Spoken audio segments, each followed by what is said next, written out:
Everyone, मैं हूँ राघव वर्मा और मैं आज आपको क्वेश्चन आंसर करवाऊंगी द आउटसाइडर, जो कि 15 चैप्टर है हमारे क्लास 8 इंग्लिश का। और हमारा फर्स्ट क्वेश्चन है कि the speaker is unable to move his limb, तो ये ट्रू हो जाएगा। फिर है कि the speaker is mentally challenged, false हो जाएगा। उसके बाद है कि he can perform simple task, तो फॉल्स हो जाएगा। फिर है कि he desire to be treated equally by other, तो ट्रू हो जाएगा। उसके बाद है टिक द करेक्ट, जो कि फर्स्ट है कि the speaker is expected to, तो इसका आंसर हो जाएगा कि मेंटेन हिज साइलेंस, वो अपने चुप्पी को मेंटेन करना चाह रहे थे। अरे रुक जाओ, कुछ बारात या कुछ जा रही है, 1 मिनट हम वेट कर लेते हैं। उसके बाद सेकंड है कि the speaker is eager to, तो इसका आंसर हो जाएगा कि express his thought and feeling, वो क्या चाहते थे कि वो अपने जो सोच रहे हैं अपनी सोच को और अपनी फीलिंग को वो एक्सप्रेस करना चाहते थे। उसके बाद है कि the speaker is grieved on account of, तो ये हो जाएगा the behaviour of other toward him, मतलब वो अपने जो बिहेवियर है लोगों का उनके साथ, वो उस चीज़ को मतलब हटाना चाह रहे थे।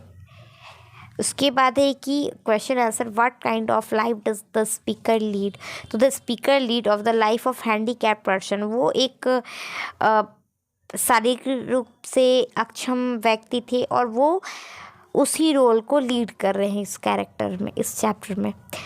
उसके बाद हमारा सेकंड क्वेश्चन है कि why does the speaker say I have a mind and I still there, discuss his state of helplessness, मतलब क्या है कि वो क्यों कहते हैं कि मेरे पास भी दिमाग है और मैं अभी जिंदा हूँ, क्योंकि जो लोग हैं वो उनको कोई वैल्यू नहीं दे रहे थे, वो उनकी फीलिंग को, उनकी थॉट को, यहाँ तक कि उनसे बात करना भी ज़रूरी नहीं समझ पा रहे थे।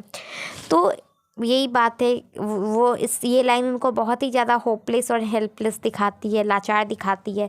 आंसर है कि the speaker had ideas to thought but he can't express them normally, मतलब उनके पास बहुत सारी आइडिया थी, बट आइडिया, आप देखो आपके मन में आइडिया, बट कोई आएगा आपके पास तभी तो आप उसको एक्सप्रेस कर पाओगे, वही बात है। उसके बाद थर्ड है why does he call the normal people in ignorant, वो क्यों कहते हैं कि जो सामान्य व्यक्ति है वो बहुत ही इग्नोरेंट टाइप के होते हैं। तो normal people don't bother him so he calls him ignorant, क्योंकि वो उनसे बात ही नहीं करते, वो उनसे कोई लगाव ही नहीं रखते हैं ना, उनकी एक बार पूछ लेते कि हाँ कैसे हो या कुछ, मतलब कुछ उनको उनसे किसी को मतलब ही नहीं था, तो इसलिए वो सबको इग्नोरेंट कहते हैं। उसके बाद फोर्थ है कि are different abled people inferior to other give reason, तो क्या डिफरेंट, क्योंकि आप देखोगे कि जो एबिलिटी होती है वो सबकी अलग अलग होती है, कोई शारीरिक रूप से एबल होता है, कोई मानसिक रूप से एबल होता है, कोई आर्थिक रूप से एबल होता है, तो कमी तो सब में होती है। कोई ऐसा होता है जो फिजिकली तो फिट है बट वो इकोनॉमिकल बहुत ज़्यादा वीक है, वो उसके पास पैसा नहीं है, तो वो एक बहुत ही छोटा काम करने के लिए मजबूर हो जाता है। वहीं जो एक दूसरा व्यक्ति हो सकता है जिसके पास सब कुछ होगा, पैसा होगा, दौलत होगा, सब कुछ होगा, बट शरीर नहीं होगा उस तरीके का कि वो सब चीज़ों का ठीक से यूटिलाइजेशन कर पाए। तो सबकी कंडीशन और सबकी लाइफ अलग अलग होती है ना, सबकी एबिलिटी भी अलग अलग होती है। तो यही आंसर है कि no, they are by no means inferior to other, the poses of basic instincts of other people, they have been great person among them such अ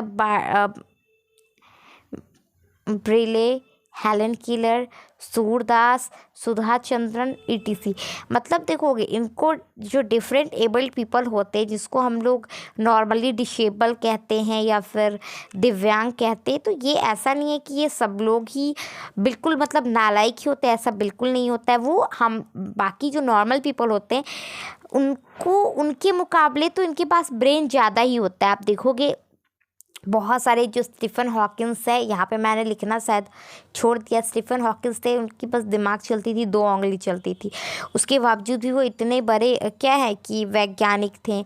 उसी तरीके से हेलन कीलर हो गए, सूरदास हो गए, देखोगे उनका अभी तक हम लोग पढ़ाई करते हैं उनके बारे में। सुधा चंद्रन जो कि एक डांसर है, जो पैर से ही विकलांग है और उसके बावजूद वो एक डांसर है, तो ये अपने में एक बहुत बड़ी बात है। तो ऐसा नहीं है कि सब लोग हैं जो अपने लाइफ में बिल्कुल बर्बादी कर चुके हैं या नहीं, बट हाँ उनको नीड ज़्यादा होती कि आप उनको ज़्यादा मतलब ये करो, अलग से नहीं कि मोटिवेट करो ये करो, बस आप उसके साथ नॉर्मल ट्रीट कर लो, वही वो चाहते। चैप्टर में भी वही बताया गया है, क्योंकि वो बस यही दिखाना चाह रहे थे हमारे ऑथर कि भाई आई हैव अ माइंड एंड क्या है कि आई एम स्टिल देयर, मतलब कि मैं हूँ, कि कोई आए बात करे, है ना, उनका टाइम स्पेंड हो, तो ये वो बस चाहते हैं। उसके अलावा आपको ऐसा थोड़ी कि आप जाके उनसे हमेशा पैसा ही आप दे दोगे, वैसे भी पैसा किसी को नहीं चाहिए होता है। बहुत सारे ऐसे लोग होते हैं जिनको टाइम चाहिए होता है, जिनको एक साथ चाहिए होता है। तो वही बात है, और चैप्टर हमारा कंप्लीट हो जाता है यहाँ पे। अब आपका 2 ही चैप्टर बचा है, फिर आपका ये वाला बुक भी कंप्लीट हो जाएगा, और बाकी का सारे बुक का फेयर तो कंप्लीट हो चुका है, 16-17 जितने भी चैप्टर्स थे। तो आपने नहीं की तो आप उसको कंप्लीट कर लो। Bye bye.